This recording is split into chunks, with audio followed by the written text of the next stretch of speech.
कुछ लोग चाहते हैं कि मैं राजनीति में आकर मैं 24 में शपथ ले लूं। बच्चों के मन पर दूसरा असर पड़ता है। बच्चे फिर कल्पना करने लगते हैं कि कोई उनके पापा को गोली मार देगा।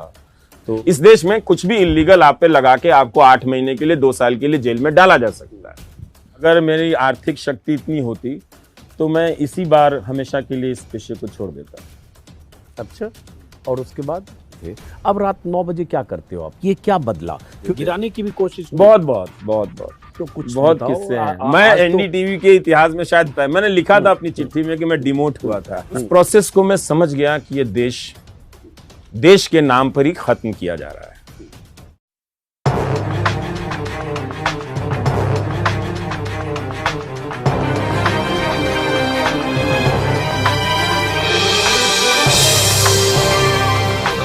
पत्रकार, लेखक, ब्लॉगर और क्या क्या कहें रवीश आपके परिचय में? ये 3 काफी है।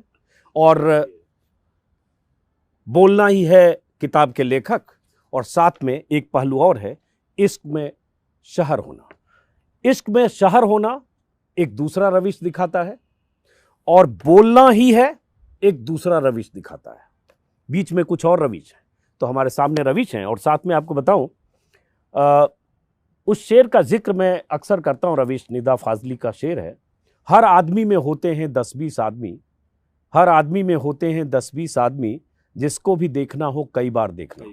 तो 2 आदमी तो इसमें दिख रहा है, दोनों विपरीत ध्रुव पर है। एक है जो इश्क में है और इश्क में शहर हो गया है, और छोटी छोटी कहानियां जो लपरेक है उसमें इश्क में डूबा एक लड़का, एक लड़की, शहर, शहर के प्रतीक, शहर के बिंब, ट्रेन स्टेशन, शहर के चौक चौराहे, नुक्कड़ में भी इश्क देख रहा है। और जो पहली कहानी है जिसमें आपने कहा है मैं आज स्मॉल टाउन सा फील हो रहा हूँ, सा फील कर रहा हूँ, आखिर में वो लड़की कहती है, लड़का कहता है तुम मुझसे प्यार करते हो या शहर से, और जवाब है शहर से, क्योंकि मेरा शहर तुम हो। तो इसमें मोहब्बत में डूबा हुआ रवीश है, और इसमें बहुत गुस्से वाला रवीश है, जिसमें बहुत गुस्सा है व्यवस्था से, सत्ता से, सरकार से, ऊपर बैठे जो लोग हैं उनसे। तो रवीश काफी बदले क्या बीते 8-10 सालों में, और बदलाव का दौर ये कब से हुआ? ये लगातार चला है प्रोसेस। दिल्ली आने के साथ ही मैं हर साल बदलता रहा हूँ, ऐसी बात नहीं है। बहुत ही कमज़ोर विद्यार्थी था, पढ़ने का तरीका मालूम नहीं था, और इसलिए मैं इस बात को समझता हूँ कि बहुत सारे छात्र एमए तक निकल जाते हैं, लेकिन किताब क्यों पढ़नी चाहिए, कैसे पढ़नी चाहिए, और पढ़ते वक्त किन बातों को ख़ास तरीके से नोट करनी चाहिए, ये सबको मालूम नहीं होता है। ऐसा मुझे लगा कि मुझे मालूम नहीं था, पर मुझे इतिहास के हमेशा ही वर्ल्ड क्लास शिक्षक मिले, और वो सब डेडिकेटेड टीचर थे, तो साधारण टीचर नहीं कि एक तो अपने एकेडमिक एक्सेलेंस में शानदार, मतलब दुनिया की हर बेहतरीन यूनिवर्सिटी से पढ़कर आए हुए लोग थे, और बहुत डेमोक्रेटिक लोग थे। मतलब नाम से उनको बुलाना, उनकी अंग्रेजियत को टोक देना, फिर भी वो बुरा ना मानते थे, और कई बार कह देते थे कि हाँ यार ये तो बहुत मुश्किल हो रहा है, कैसे पढ़ाएं तुमको। लेकिन मुझे पढ़ाने के लिए उन लोगों ने हिंदी सीखी, हिंदी में मेहनत की। तो ये सारी चीज़ें देखकर लगता था कि हम जैसे कमज़ोर छात्रों के लिए हमारे टीचर जो हैं, जो स्टीफन से पढ़कर आए हैं, जिनका इतना अचीवमेंट है, वो कितनी मेहनत कर रहे हैं। तो उनकी मेहनत की जिम्मेदारियों से मैं भी बनता चला गया। तो मैं भी धीरे धीरे पढ़ने लगा और समझने लगा। तो एक बदलाव वहाँ हुआ बहुत तरीके से। वो यहाँ तक कहते थे कि तुम्हारे आसपास जो दोस्त हैं कहीं एक ही राज्य के तो नहीं हैं। हिंदुस्तान को अगर जानना है तो अलग अलग राज्यों के लोगों से दोस्ती करो। दिल्ली आने का सबसे बड़ा फ़ायदा ये है, तुम जिस कमरे में रहते हो क्या वहाँ पर केवल बिहार के ही लोग हैं? तो कहते हाँ सर, हम लोग तो एक ही ट्रेन से आए हैं और किराए के मकान में रहते हैं तो एक ही साथ रहते हैं। तो कहते थे चलो वो अगर मजबूरी है तो जब कॉलेज आओ तो अलग अलग लोगों से बात करो, लड़कियों से बात करो, लड़कों से बात करो, नॉर्थ ईस्ट के लोगों से बात करो, दोस्ती करो, उनको समझो, उनके घर में जाओ, उनको घर बुलाओ। तो ऐसा लगता था कि और ये सिर्फ मेरे से नहीं, हमारे टीचर सभी छात्रों के लिए ऐसे थे। बात यह है कि जब वो अमृत बांट रहे थे तो कौन लेना चाहता था उनसे तो मैं अपने शिक्षक को हमेशा याद करता हूँ, और आज भी मैं यहाँ से सीढ़ियाँ उतरते हुए मैं उसी हक से फ़ोन करता हूँ, माट साहब ये किताब आपके पास है क्या, भेज दीजिएगा तो वो भिजवा भी देते हैं, कहते हैं यार मैं तो कहीं और जा रहा हूँ तो फिर वो भिजवा देते हैं। तो उन्होंने काफ़ी बदला, और उस बदलने के प्रोसेस में आधुनिक भारत के इतिहास को काफ़ी दूसरे तरीके से बताया। बहुत जड़ व्याख्या उनकी नहीं थी जैसा कि इतिहासकारों की छवि बना दी जाती है। अब इस देश में कोई अजीत जी इतिहास तो पढ़ता नहीं है, सारे लोग मेडिकल पढ़ने चले जाते हैं, इंजीनियरिंग पढ़ने चले जाते हैं, और बाकी लोग जो पॉलिटिक्स में हैं, हाँ, अब बचे हुए व्हाट्सएप पढ़ते हैं, फिर आके एक सुबह उठ के कहते हैं हमें तो पढ़ाया नहीं गया। एक सम्राट अशोक पे ही नयनजोत लाहिरी ने किताब लिखी है, तो उस किताब को लिखने के लिए उन्होंने 300 रेफरेंसेस, उसमें बहुत सारे 200-250 किताबें हैं। अब अचानक कोई आके कहे कि अशोक के बारे में बताया नहीं गया, भाई इतिहासकार काम कर रहा था। कितने ही कम लोग हिस्ट्री पढ़ते हैं, कितने ही कम लोग जाके रिसर्च स्कॉलर बनते हैं। तो जाहिर है इतने बड़े देश का इतिहास कभी भी पूरा नहीं लिखा जा सकता है। ऐसा कहने वाले मंत्री भी नहीं बताते हैं कि इतिहास सही और ज्यादा से ज्यादा लिखा जा सके, इसके लिए हम कई हजार करोड़ का प्रोजेक्ट दे रहे हैं। ये बात वो नहीं कहेंगे। वो तो इतिहास ऐसा लिखते हैं कि हाँ। बुलबुल की पंख पर वो कुछ भी लिख सकते हैं, के बाहर है ना? जाते तो वो थे कुछ भी हनुमान लिख जयंती। सकते हैं वो इतिहास। तो इसलिए इतने बड़े देश का इतिहास एक साथ लिखा ही नहीं जा सकता था, और जो लिखा गया उस पर भी कई बार लिखा गया है इतिहास का। तो जो लोग इतिहास के विद्यार्थी नहीं रहे, उस तरह की ये बातें करते रहे। तो कुछ बदलाव मेरे शिक्षकों ने किया एमए तक जाते जाते, और वो दोस्त बन गए। तो हमने तो कभी देखा नहीं कि एक, पहली बार देखा कि वो समय से पहले आने वाले टीचर थे, कभी क्लास नहीं छोड़ते थे, और वो हमेशा लिखवाते थे कि लिखो। मुझे कुछ समझ में नहीं आता था कि मैं दिल्ली आके किसका इतिहास पढ़ रहा हूँ, कौन सा देश है। मैं तो बिहार जानता था, पटना जानता था, मोतिहारी जानता था। और फिर उन्होंने इन सारी चीज़ों से कनेक्ट किया। उन्होंने कहा कि तो तुम्हें क्या अच्छा लगता है। मैंने कहा सर आप पढ़ाते हैं तो मुझे कुछ समझ में नहीं आता है कि ये यूरोप का इतिहास क्यों पढ़ रहा हूँ, और ये यही भारत की आज़ादी का इतिहास ये मेरे लाइफ से कैसे कनेक्ट कर रहा है। तो वो कहते थे कि और मैं कल्पनाओं में खो जाता हूँ। फिर तो उन्होंने कहते ठीक है, तो जिन कल्पनाओं में खो जाते हो उसी पे तुम ट्यूटोरियल लिख दो।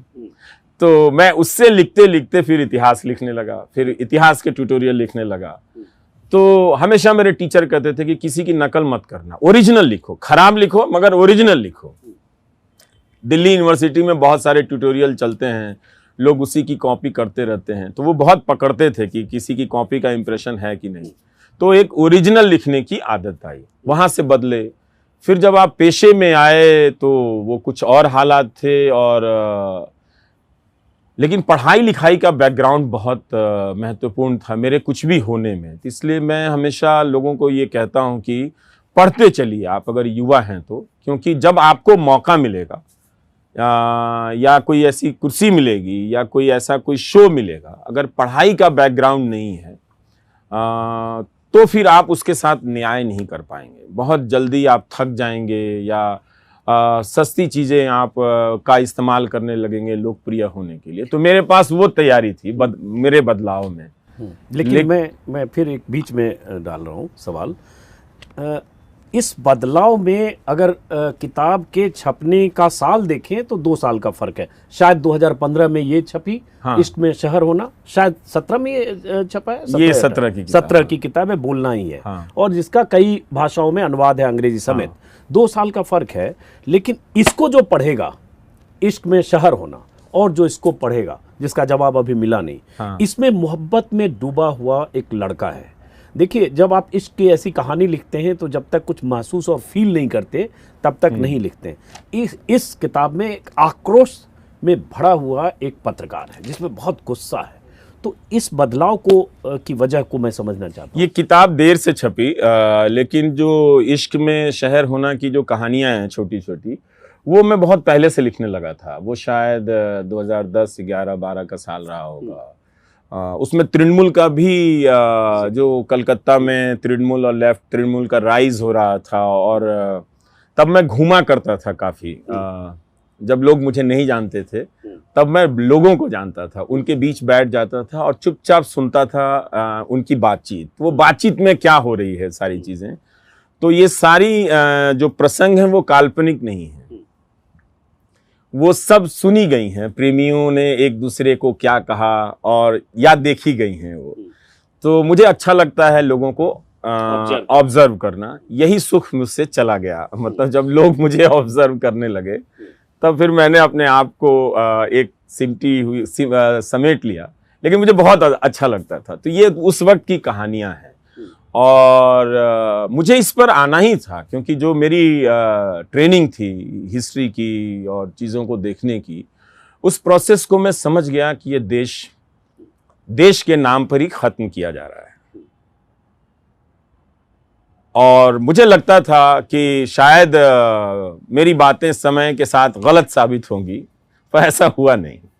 गलत साबित हो जाती तो अच्छा होता, क्योंकि मुझे तो उसी देश से प्यार है जहां मैं पैदा लिया हूं, और उसका कुछ भी अच्छा होता रहे, ये कौन नहीं चाहेगा। लेकिन बातें तो सच ही निकली। अगर आप अब 8 साल का वक्त है, आप देख सकते हैं। तो इस किताब में एक बागी रवीश दिखता है, और उसके बाद आपके भाषण जितने हम देखेंगे, जो अलग अलग सेमिनार में आप बोलते हो, चैनल पर तो आपने जो किया प्राइम टाइम में, दर्शक जो अभी देख रहे हैं मोटे तौर पर सब जानते हैं।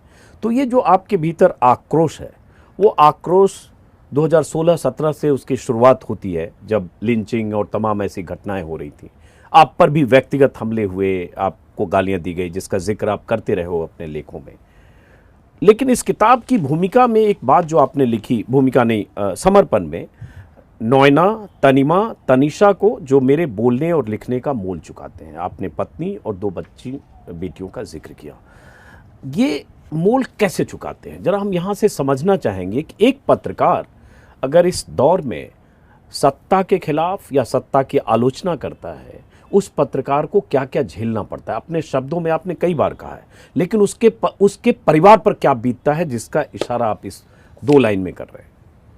बहुत कुछ तो नहीं बता सकता, क्योंकि इसे देखने के बाद फिर वही बातें उनकी ज़िंदगी में पहुंचेंगी। लेकिन उनके साथ बहुत मुश्किल रहा। हमारी बेटियां लगभग एक बंद कमरे में ही बड़ी हुई, और जब वो बहुत छोटी थीं तो अचानक वो देखने लगी कि मेरे साथ सिक्योरिटी गार्ड चल रहे हैं, जो बंदूक लेकर चल रहे हैं, कार में बैठी हैं। तो छोटे बच्चे पर क्या असर पड़ता है, मैं भी बहुत उस चीज़ को लेकर जागरूक तो नहीं था।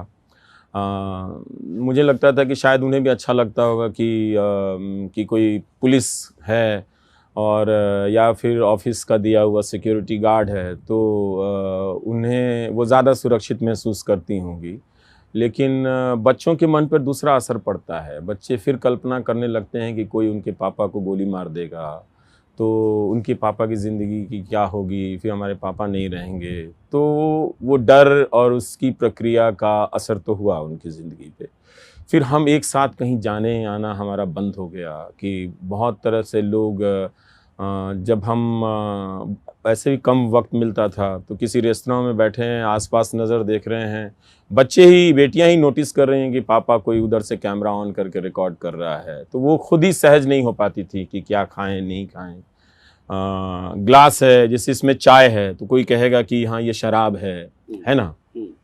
तो इस तरह से लोग क्या नोटिस कर रहे हैं, टेबल पे क्या रखा हुआ है। उस वक्त तो खाने पीने की चीज़ों को लेकर भी इतना हंगामा होता था, वरना तो आप क्या खा रहे हैं आप ऐसे करके फ़ोटो खिंचा सकते थे कि चिकन को लेके भी क्या बना दे और मटन को लेके भी लोग क्या बना दें। तो वो फैमिली लाइफ तो ख़त्म हो गई, मतलब पूरी हमारी। और उन्होंने ज़्यादा कीमत चुकाई है, बहुत ज़्यादा। और उनका बचपन नॉर्मल नहीं था, और ऐसा भी नहीं था कि हम कोई लोग समझते हैं कि कोई मैं बहुत बड़ा स्टार हूं, पर आप जानते हैं कि मैं जहां रहता हूं बहुत सामान्य सा घर है, सामान्य सी जगह है। तो हम वो भी नहीं था कि हम कोई सेलिब्रिटी वाली ज़िंदगी जी रहे हैं जहां पे और हमारे घर के काम करने के लिए 4-5 और स्टाफ हैं, तो वो भी नहीं था। तो पहले मैं सब्जी खरीदने खुद ही जाता था, वो बंद हो गया, फिर किसी और पे डिपेंड होने लगा। मार्केट में कई बार, मैं एक छोटा सा किस्सा बताता हूँ, केक बनाने की कोई चीज़ें खरीदनी थी, तो मेरी बेटी ने कहा कि चले जाकर ले आए। तो मैं बालकनी में खड़ा था, छोटी सी बालकनी है, तो मैंने लगा कि इतना भी कुछ ज़्यादा ही मैं डर गया हूँ या सीरियसली ले रहा हूँ, चलते हैं। तो मैं गाड़ी से बैठा और 100 मीटर की दूरी पर गया, एक केक की दुकान में खरीद ही रहा था। उस फ्रैक्शन ऑफ सेकंड में भी 4 लोग आ गए और घेर के वो बदतमीजी करने लगे मेरे साथ। आप बच्चे के साथ हैं और फिर मुझे डिसाइड करना है कि क्या करना है, तो मैं तो लड़ नहीं सकता उन लोगों से। फिर आप गाड़ी में बैठते हैं, फिर वहाँ से आप अपने आप को निकालते हैं। इन सब का बच्चों में बहुत धीरे धीरे असर होता चला गया। और तो ये स्थितियां बदली है या जैसे नहीं बदली, 4 साल पहले, 5 साल पहले, क्योंकि आप बहुत वोकल उस समय थे, अभी बिल्कुल नहीं बदली है, अभी भी वैसा ही है। अभी भी 4 लोग आ जाते हैं। देखिए क्या है, चाहने वाले तो 40 आते हैं और ये गाली देने वाले 4 आते हैं, लेकिन ये इंडिविजुअल नहीं है, ये स्टेट के एक्सटेंशन है। इनको आपको समझना पड़ेगा, ये पार्टी के एक्सटेंशन है, तो ये पूरे पावर सिस्टम के एक्सटेंशन है। ये झगड़ा करके आपके ऊपर मुकदमा कर देंगे। आपको कोई, अब तो सुप्रीम कोर्ट के जस्टिस ही कह रहे हैं कि बेल देने में जज को परसेप्शन से डर लगता है। सीजेआई ने कहा है, तो अब हम क्या कहेंगे, हमको डर लगता है। जब जज को डर लगता है तो अब हमारी आपकी तो बात ही बंद हो जानी चाहिए कि हमें डर लगता है। पहले तो उन्हीं को डर से आजाद करें कि आप कम से कम फैसला तो सही लिखो। तो हम और आप तो अब किसके भरोसे हैं?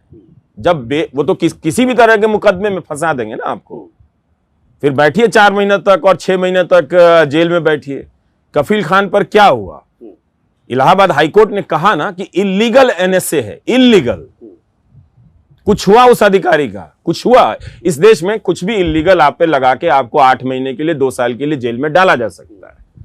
तो आप तो झगड़ नहीं सकते हैं। लेकिन जब आप वहां से आते हैं एक सामान्य सी चीज खरीदने के लिए, तो उसके बाद आप अपने बच्चों के साथ जीवन कैसे बिताते हैं? यही ना कि कहीं पार्क में घूमने जाएंगे, कहीं खाना खाने जाएंगे, कोई चीज सामान खरीदने जाएंगे, कहीं ट्रैवल करने जाएंगे, तो एक मेमोरी बनती है। वो प्रोसेस पूरा खत्म हो गया तो वो मेमोरी नहीं बनी। तो जब वो नहीं मेमोरी बनती है तो उसके बहुत सारे रिपरकशन होते हैं, बहुत सारे दुष्प्रभाव होते हैं उसके। तो वो हुए, उन्होंने उसकी कीमत चुकाई। अच्छा, डर, मीडिया और बाकी पहलू पर आगे फिर बात करेंगे। बीच में अचानक मुझे ये भी ध्यान आ रहा है कि जो रवीश कुमार सुबह से लेकर रात तक प्राइम टाइम की तैयारी में रहते थे, 9 बजे प्राइम टाइम पेश करते थे, लाखों करोड़ों दर्शक देखते थे, अब रात 9 बजे क्या करते हो आप? ये क्या बदला? क्योंकि आप जिस परिवार से दूरी का जिक्र बार बार आप करते रहे हो, पहले वीडियो में भी आपने किया है, तो अब क्या वक्त आपके पास इतना है जिसको एंजॉय कर रहे हो, मिस ज़्यादा कर रहे हो या खुश ज़्यादा हो? बहुत मुश्किल है। मतलब 9 बजते बजते हमारे दर्शकों के मैसेज आने लगते हैं कि अब बताइए क्या देखें, खाना नहीं खाया जा रहा है, मिस कर रहे हैं, आप वीडियो भी नहीं बना रहे हैं। मैं बीमार पड़ गया था वायरल से। तो अभी उन्हीं सब चीज़ों को मैं समझ रहा हूँ, जज्ब कर रहा हूँ। इतना आसान तो नहीं है, क्योंकि मेरा दर्शकों के साथ बहुत दूसरा रिश्ता है। और मैं छींक भी देता हूं तो बहुत सारी दवाइयां घर भेज देते हैं लोग। हाँ, मैं कहीं सुन रहा था कैलिफोर्निया से किसी ने मोजे भेज दिए शायद, किसी जगह आपने कहा। हाँ। तो लोगों ने तो मैं लोगों के आंगन में नज़र आता हूं ज़्यादा। अब मैं नज़र नहीं आ रहा हूं तो वो काफ़ी उदास हैं। तो मुझे उनकी चिंता होती है कि कई लोग बहुत अच्छा लिख भी रहे हैं, बहुत उदास हो जाता हूं। पर एक जो था कि ये प्रोग्राम करते करते जिस तरह का जितना बड़ा प्रोग्राम था, आप टीवी इंडस्ट्री के जानकार हैं, तो उस अनुपात में रिसोर्स तो था नहीं।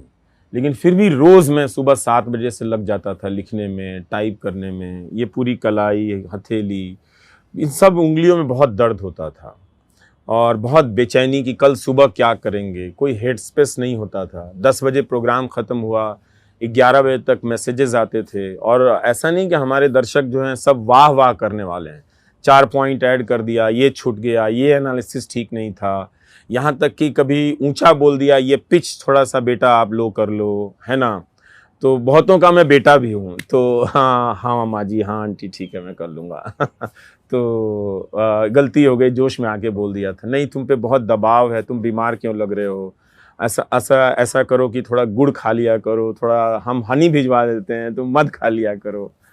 तो वो एक रिएक्शन काम का, प्रोसेस का। तो हमारे दर्शक जो थे, अजीत जी हमेशा कहते हैं, वो फ़ैन नहीं है, चूंकि हम बहुत आलसी एनालिसिस कर देते हैं, वो लोग मेरे जागने से लेकर सोने तक के उस पीड़ा के प्रोसेस से वो जुड़े हुए लोग हैं, और वो जब देखते थे तो उसे पूरा महसूस करते थे।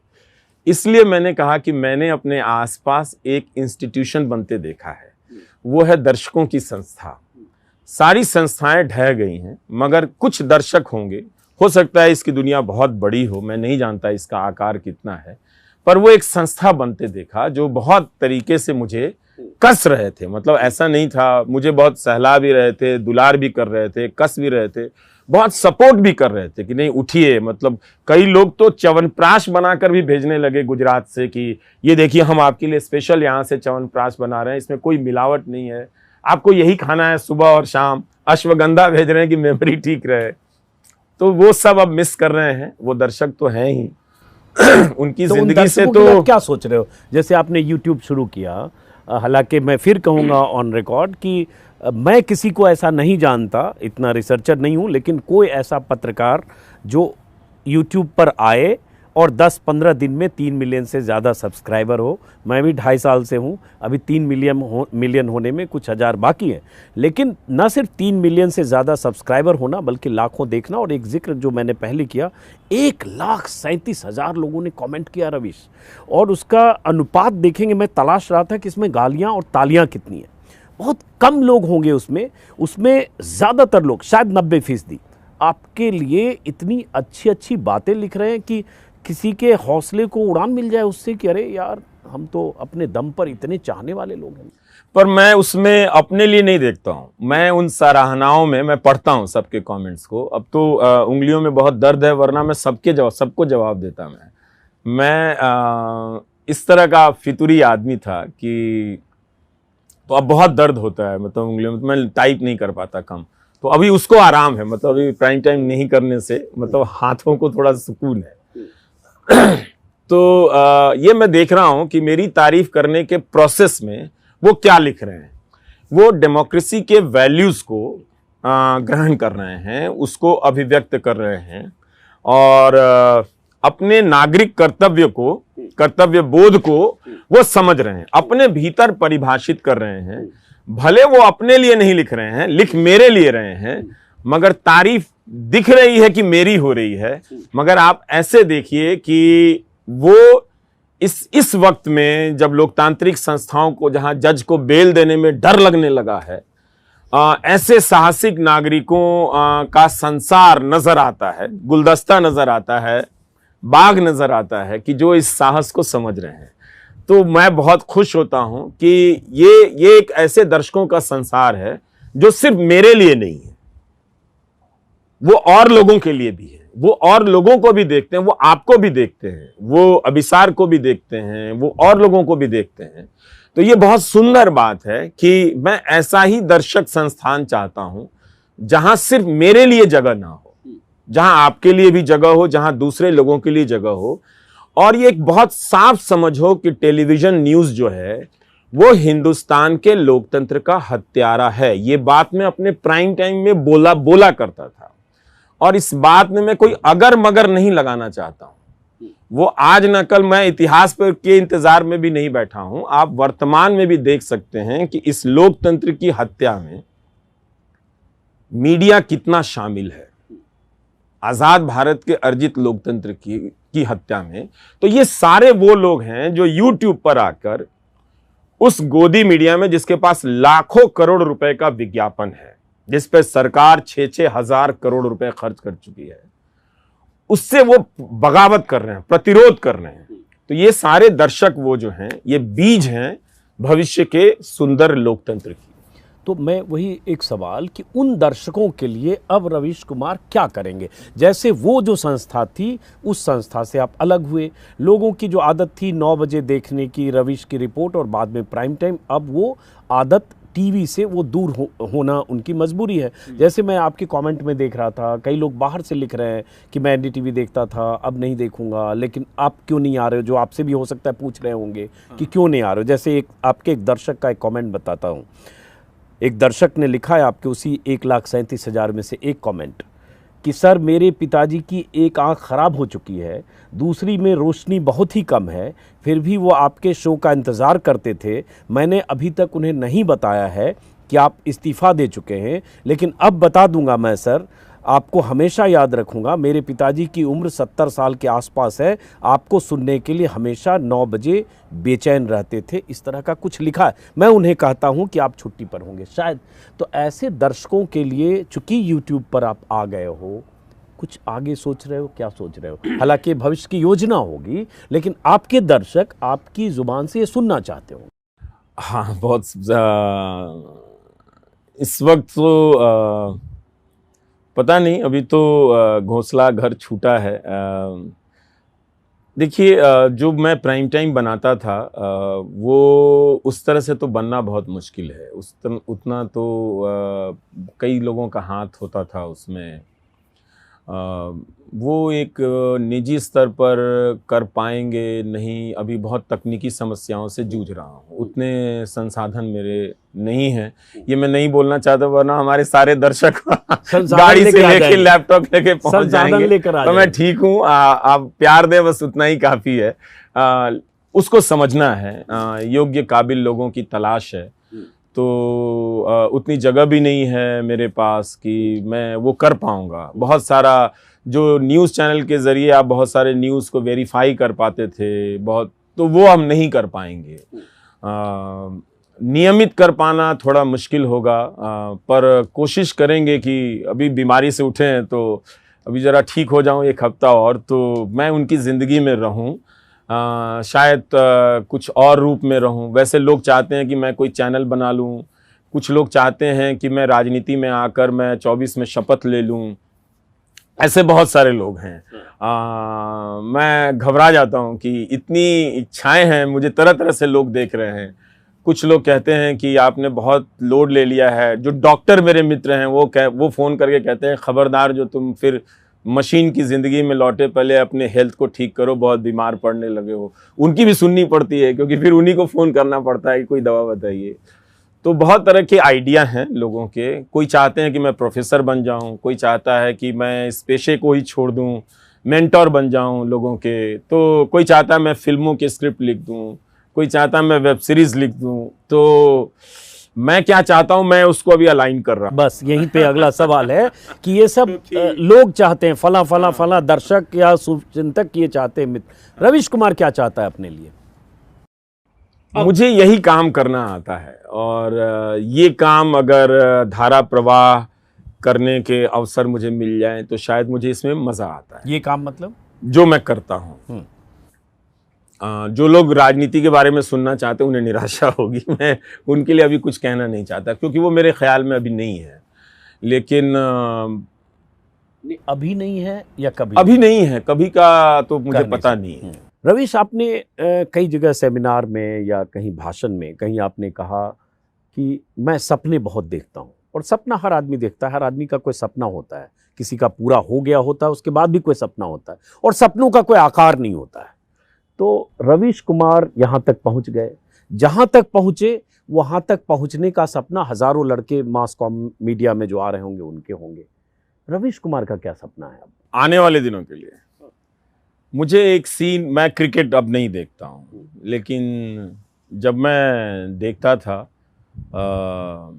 तो जिस दिन कोई क्रिकेटर रिटायर होता था मुझे वो सीन बहुत अच्छा लगता था। और इसलिए नहीं कि वो उम्र से रिटायर हो रहा है, उस डिटैचमेंट को मैं उसको महसूस करता था कि वो एक उम्र और एक शिखर पर होने के सफलता, जो भी 100 सेंचुरी बना लिए या 10 सेंचुरी बना लिए, तो वो रिटायर होता था। वो शाम के वक्त जब खेल ख़त्म होता था तो अपना पैड बैट उठाकर वापस जाता था। तो ऐसा ही मैं अपने लिए भी चाहता हूँ कि एक दिन मैं इस पेशे को हमेशा हमेशा के लिए छोड़ दूँ, और कभी ना लिखूँ, कभी ना बोलूँ, और चुपचाप दुनिया में कहीं खो जाऊँ, दुनिया को ऑब्जर्व करूँ, महसूस करूँ, और लोगों से 1 to 1 बातें करूँ। बहुत मुश्किल है, क्योंकि मुश्किल है, यही मैं कहने वाला हूँ कि आजीविका का संकट अलग है, आजीविका भी, और जो होता है, लेकिन ये मेरा सपना है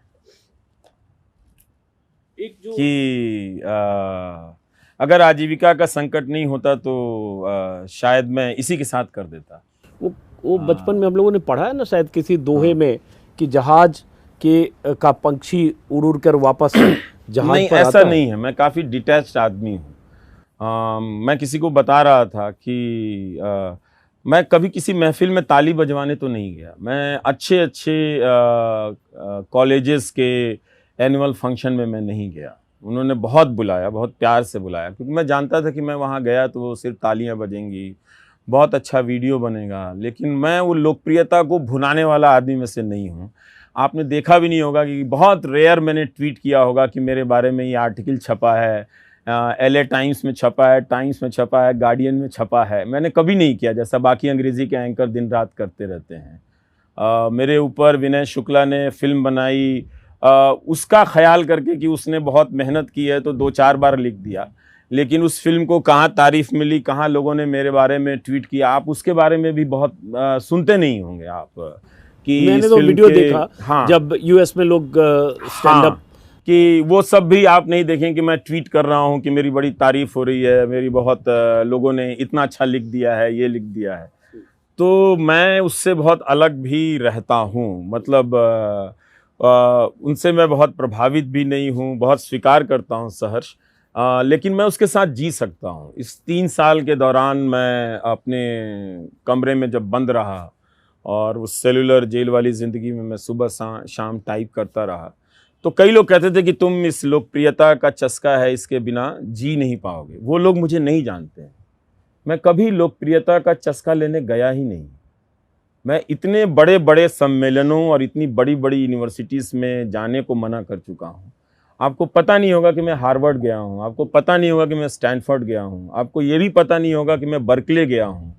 नहीं मुझे तो पता है, हाँ, क्योंकि मैं मतलब बहुत नजर लोगों रखता को हूँ, हाँ। कहने का मतलब है मैं दिन हाँ, भर दर्शक। ट्वीट नहीं कर रहा जी हूँ। बिल्कुल। जैसे बाकी अंग्रेजी के जो लोग हैं 24 घंटा ट्वीट कर रहे होते हैं।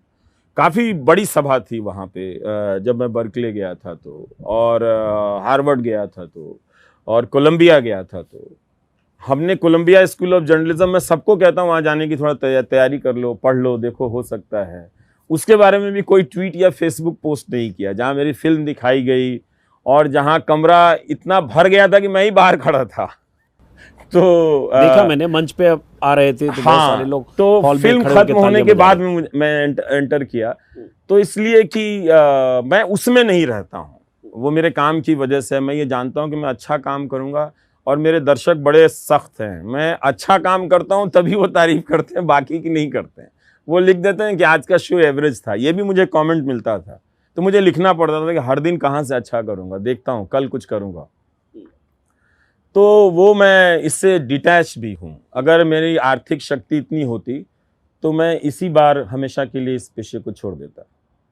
अच्छा, और उसके बाद मैं कुछ करता, मैं देश में घूमता, थोड़ा महसूस करता लोगों को। और अब चूंकि करना पड़ेगा तो मुझे यूट्यूब करना पड़ेगा और ये सब चीज़ें जीने के लिए करना पड़ेंगी। तो वो पैसे तो कमाए नहीं मैंने तो अब क्या करें। पर मेरा, आपने चूंकि सपना पूछा तो मैंने सपना बताया। ठीक है, वही मैंने कहा। लेकिन अभी भी कि मेरा सपना है कि मैं इस पेशे को, लिखना बोलना, हमेशा हमेशा के लिए छोड़ सकूं, ताकि नए लोग आएं। और मैं अपने जीवन में दूसरों को भी सुनना चाहता हूं, ये मेरी आदत है। मैं बहुत सारे नए रिपोर्टर की रिपोर्ट पढ़ता हूं, अपने फेसबुक पे डालता हूं। आप बड़े बड़े एंकर को देखिए, वो कभी दूसरे रिपोर्टर का नाम नहीं लेते हैं, पूरी जिंदगी में नाम नहीं लेते, कैमरा पर्सन का नाम तक नहीं लेते हैं। ये लोग क्या करेंगे जिंदगी में? क्या मैं लोकप्रियता को गठरी में बांध के अपने साथ ले जाऊंगा दुनिया से? नहीं ले जा सकता। कोई ऐसा तरीका नहीं है, ना मैं किसी आचार की शीशी में बंद कर सकता हूं उसको। ये तो हवा के झोंके की तरह है कि आई और चली गई, वो किसी और के यहां भी जाएगी। ऐसा नहीं है कि इससे मेरे पास ठहर जाएगी। और ना मैं अपने दर्शकों को रोक सकता हूं कि आप सिर्फ मेरे होकर रहो या मैं आपका होकर रहूंगा। तो इसलिए मैं काफी नए लोगों की रिपोर्ट पढ़ता हूं और अपने आप को ट्रेन करता हूं कि पढ़ो, एक नए रिपोर्टर ने लिखा है, फिर जाके फेसबुक में लिखता हूं। तो ये अच्छा है कि दूसरों को देखना, दूसरों को के काम को देखना, वो कैसा बोल रहा है, नए खिलाड़ी को आगे आते देखना। ये सब जिंदगी की बहुत सुंदर चीज़ें हैं जिसकी अनुभूति होनी चाहिए, जिसकी अनुभूति का सपना हर किसी को देखना चाहिए। अब उसी सपने से है, हालांकि आपने अपनी बात कर दी, फिर भी हर आदमी कुछ पाना चाहता है हर वक्त। जो कहे कि मैं कुछ नहीं पाना चाहता हूँ, वो संतय को प्राप्त हो चुका है। लेकिन रवीश कुमार भी कुछ पाना चाहते हैं कि नहीं? जैसे मैं कहूं तो हाँ, मैं पेंशन पाना चाहता हूँ, आप मुझे पेंशन दे दीजिए, इसीलिए मैं पुरानी पेंशन व्यवस्था का समर्थक हूँ। नहीं, ये तो आप मजाक कर रहे नहीं, हो। मजाक नहीं कर रहा हूं। सरकारी नौकरी में तो आप हो नहीं कि आपको पेंशन मिलेगा। मैं कह रहा हूं कि कोई भी सरकार मुझे पेंशन देगी, मैं जाकर ले लूंगा। नहीं, वो तो नहीं देगी। ना तो कोई देगी नहीं देगी, तब फिर तो मैं चाहता हूं, नहीं, ऐसा कोई मेरा ये पाने वाला सपना नहीं है मेरा, ऐसा कुछ नहीं है। कोई अधूरा जो काम, सपना था वो आपको कोई बता दिया। अधूरा, थोड़ा झांको अपने भीतर। मैं इतनी कोई अधूरा ऐसा या तो दूर तक नहीं सोचते हो, नहीं सोचना चाहते। बहुत लोग कहते हैं मैं आज में जीता हूं, वर्तमान में जीता हूं। ऐसा नहीं है कि वो सब तो मटेरियलिस्टिक सपना है कि बच्चे बड़े हो जाएं, कुछ कर लें और थोड़ा ऐसा घर खरीद लें कि जिसमें धूप आती हो। वो तो सब चलता रहता है, लेकिन ऐसा ऐसी कोई चाह नहीं है कि मैं चाहता हूं कि जो भी सपना है वो दूसरों में बड़ा हो जाए और लोग थोड़े जैसे मैं अक्सर कहता था कि अब मुझे समझ में आया कि नागरिक होना सबसे मुश्किल काम है, बहुत मुश्किल काम है नागरिक होना, और कभी लगता था कि ये सबसे आसान काम है। तो अगर ये बोध आ जाए तो यही सपना है। फिर लोग मैं ऐसा देश नहीं देखना चाहता कि जहाँ जज को डर लगे, और जहाँ जज फैसला दे तो उस फैसले को संदिग्ध निगाह से देखा जाए, जहाँ सर्वोच्च अदालत की कुर्सियों पर बैठे हुए लोग भी किसी वक्त में कमज़ोर नज़र आएँ, जहाँ चुनाव आयोग के आयुक्त या ईडी के लोग हेरा फेरी या फिर उनकी किसी भूमिका पर लोग संदेह करते नज़र आए। लोकतंत्र में रहेगा, लेकिन मैं देखना चाहता हूं कि जो ईडी में है या जो चुनाव आयोग में है वो उन मर्यादाओं के रक्षक बने, ना कि किसी सरकार की तरफ झुके हुए ज़्यादा नज़र आएँ। 8 साल में जिन तरह के जो प्रश्न उठे हैं, मुझे बहुत दुख होता है कि मैं कई बार सोचता हूं कि इस देश के लोगों को किसी सरकार से, किसी अतीत के फैसले से नाराज़गी होनी चाहिए, पर क्या इतनी नफ़रत थी कि वो सब चीज़ों को ढहा देना चाहते हैं? क्या वो जानते हैं कि इससे उनका कितना फ़ायदा है या नहीं है? तो ये सब सपने अब व्यक्तिगत तो नहीं है, व्यक्तिगत सपने अब क्या हैं, हेल्थ ठीक रहे और पेंशन जैसी कोई चीज़ की व्यवस्था हो जाए तो फिर ठीक है। नागरिक की बात रवीश, नागरिक और संविधान की बात लगातार कई सालों से करते रहे हैं कि नागरिक होना ज़रूरी है, नागरिक का धर्म और फ़र्ज निभाना, और संविधान का जिक्र अभी भी रवीश ने कहा, उस पर भी हम थोड़ा आगे बात करेंगे क्योंकि मैं चाहता हूँ थोड़ा खुल के रवीश के कुछ और पहलू भी बाहर आए, और कुछ वो बातें जो शायद अब तक एनडीटीवी में रहते हुए सेमिनार में या सभा में या गोष्ठियों में शायद बची रह गई होगी। तो एक बात आपने वैसे कहीं कहीं जिक्र किया है कि जब जो लोग आपको बिहार यूपी के लोग देखते होंगे, युवा लड़के जो खास करके इस पत्रकारिता इस पेशे में आते होंगे, तो उसमें आप में उनको अपना अक्स इसलिए भी दिखता होगा क्योंकि आप हिंदी वाले हैं। ट्विटर पर भी आपने लिखा मुझे अंग्रेजी नहीं आती, पर मेरी मातृभाषा भोजपुरी है। हाँ ठीक है, भोजपुरी है, लेकिन वो मातृभाषा है जहाँ से परवरिश हुई घर में, लेकिन हिंदी आपकी भाषा है, बिहार के हैं। तो मैं वहाँ आना चाह रहा हूँ कि जब जैसे एनडीटीवी का जब हम लोग देखते हैं उस दौर का एनडीटीवी, जब आप एनडीटीवी में आए थे 96, 97, 98, 99, जब आप खुद कहते हैं कि आप चिट्ठियाँ छांटा करते थे, उस दौर में भी एनडीटीवी का बहुत हिंदी में भौकाल था। एनडीटीवी अंग्रेजी था, ऑक्सफोर्ड, कैम्ब्रिज, हार्वर्ड से पढ़े हुए लोग, विदेशों से पढ़े हुए लोग, चमकते चेहरे। तो बड़ा मतलब मैं भी हिंदी वाला हूँ, बिहार का हूँ, अंग्रेजी नहीं आती, मैं वैसे बोला नहीं, लेकिन आती चलो मुझे भी नहीं है, लेकिन एक डर सा लगता था उस माहौल से, सूटेड बूटेड उन लोगों से डर, मतलब साइकोलॉजिकल डर। तो आप भी उस डर के कैदी रहे या नहीं रहे, और रहे तो निकले कैसे?